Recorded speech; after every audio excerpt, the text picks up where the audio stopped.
Welcome to this lecture on the technical overview of net neutrality. The fundamental difference between the internet and what came before it is the use of packet switching.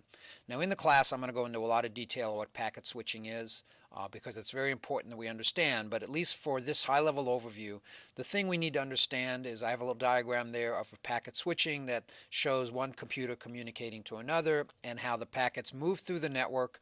They don't move in the same way. They can move at different paths. They can even arrive at the end computer at different order, and the end user will put it together back into its right order. So that's packet switching, and it's an important concept that we need to understand. A common and fairly accurate analogy to a packet network is the road network, where the cars are the packets. Each one of the cars is an individual unit with its own stuff inside of it, its own origination address, its own destination address, and each one shares the network. A common and fairly accurate analogy to net neutrality is that the road provider should treat all cars the same, independent of who is in the cars or where the cars are going. So in other words, when you think about the roads, everybody has to obey the speed limits, and it doesn't matter if the car is being used for business or pleasure or to take the kids around. It doesn't matter if the content in the car is liberals or conservatives or libertarians. It doesn't matter the religion of the people in the cars, that the roads treat everybody the same. Each packet goes down the road, and that the roads are neutral to what's in the packet. So that's a general, when we talk about the net neutrality, in general, that's the way people who support net neutrality like to think about it. Asynchronous and synchronous. Asynchronous means separated in time. Emails, web downloads, file transfer protocols, FTP, those are all asynchronous. In other words, I send you an email, there's no obligation for you to send that back right away or in the next 5 minutes or in the next day.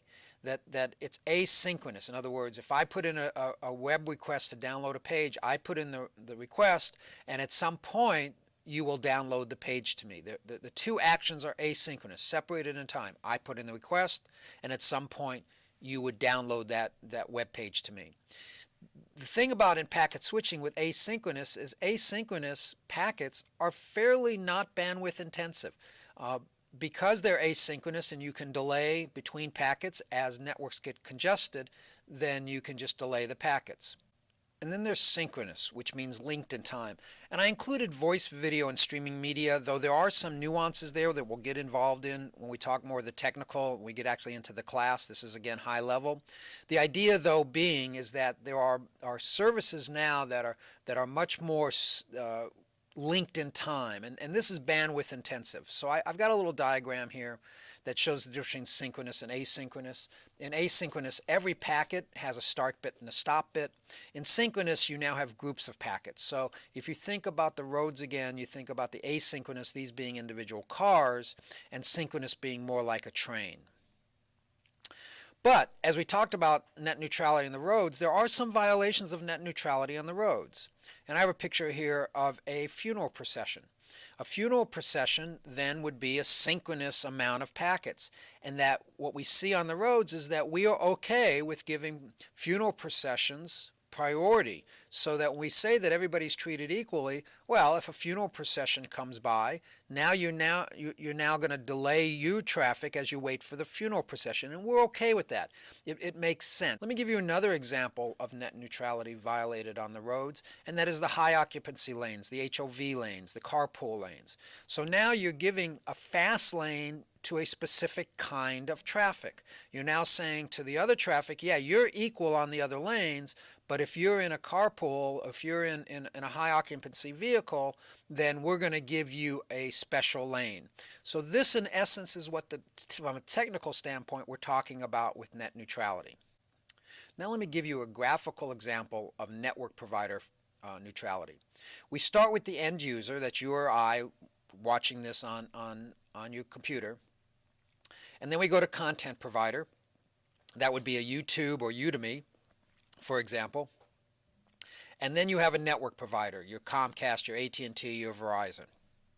The idea being is that the end user should be able to access the content provider without the network provider telling us who they can and cannot go to. I've divided that into three sort of broad categories that go back to our discussion of the political aspects, but we have the end user should decide what content provider they go to, not the network provider. The network provider must treat all like content the same. And the network provider must be neutral in regards to the data flow between the end user and the content provider. So therein is the technical sort of description of net neutrality. But let me go into a little more detail as to why this is an issue today. The main reason it's an issue today is that things have changed drastically from when the internet was first created. When it was first created, the internet was a small research network operated by public entities. It's now a large commercial network operated by for-profit providers. When the internet was created, it was a small network connecting a small community of users, and now it's a vast global network. When the internet was created, it was an academic community that pretty much trusted everyone, to now an open community where we know some people there that intend to do harm to others. And this is the most important one, and this is why I brought up the asynchronous and synchronous, is when the internet was created, it was a network that only transported similar types of asynchronous bits, to today that it transports many different types of asynchronous and synchronous bits. And remember, in the political overview, I talked about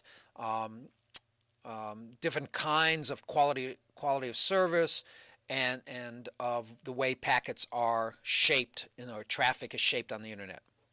So these changes, this increase in video and voice, have fundamentally changed the internet such that it's put huge pressures on the internet's original technical foundations of network neutrality. So let's talk a little about the open internet. And when you hear Obama and Al Franken and many of the supporters of net neutrality, they'll continually say that the internet was created in an open environment, which they would be absolutely correct on. In its origins, the internet was based on narrowband local telecommunications infrastructure, and thus was basically a transport medium for emails.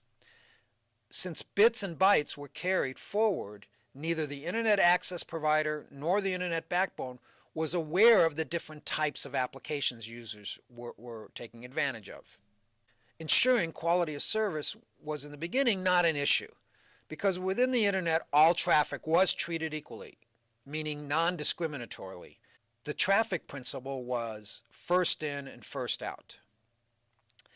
Today, this type of characterization of the internet has also become known as the dumb internet or the open internet. Now, I talked about traffic shaping in the last lecture. I'm going to talk a little bit more about it now. And let me just summarize that traffic shaping is the practice of managing data flow within the network to assume a certain level of performance, what we call it quality of service, and or return on investment. The practice involves delaying the flow of packets that have been designated as less important and less desired than those of prioritized traffic streams. So traffic shaping is used for a number of purposes. I'll read these here. Time-sensitive data may be given priority over traffic that can be delayed briefly with little or no ill effect. A large ISP may shape the traffic of an independent reseller. In a corporate environment, business-related traffic may be given priority over other traffic. And an ISP may limit broadband consumption for certain applications to reduce costs and create the capacity to take additional subscribers. This practice can effectively limit a subscriber's unlimited connection and is often imposed without notification. And this is important. We'll talk more about this in the class when we talk about the economics and we talk about the legal aspects of net neutrality. But this, again, is just high level. Before the internet, when I started in the phone company, life was easy. It was all circuit switched, and we offered point-to-point links with known quality of service. So I might sell a bank, Bank America, between two branches, 9.6 bits of throughput. And they would have that, it'd be dedicated, and everybody would be happy. They'd pay for it, and they know what they were getting. At the birth of the internet, the IP protocol, the internet protocol, lacked any QoS mechanisms. The internet, again, was born net neutral. However, things got complicated when people started using the internet for synchronous data. Now you see why I brought up the synchronous data piece to this. So the rapid growth in the number of bandwidth-intensive and time-sensitive applications such as IP telephony, video conferencing, and other multimedia applications put a strain on the networks and keeps network administrators busy balancing capacity and performance.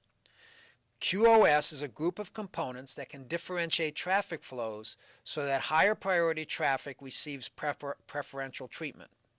And in fact, the new version of the internet, IPv version 6, actually enhances more QoS features. Network administrators can use QoS to effectively manage their resources and to ensure that high priority applications receive preferential treatment without adversely affecting the performance of more typical network traffic. So why does the problem exist? Because ISPs can shape traffic flow through QoS controls. The net neutrality wars were begun. In my next lecture, I'm going to talk about my position on net neutrality.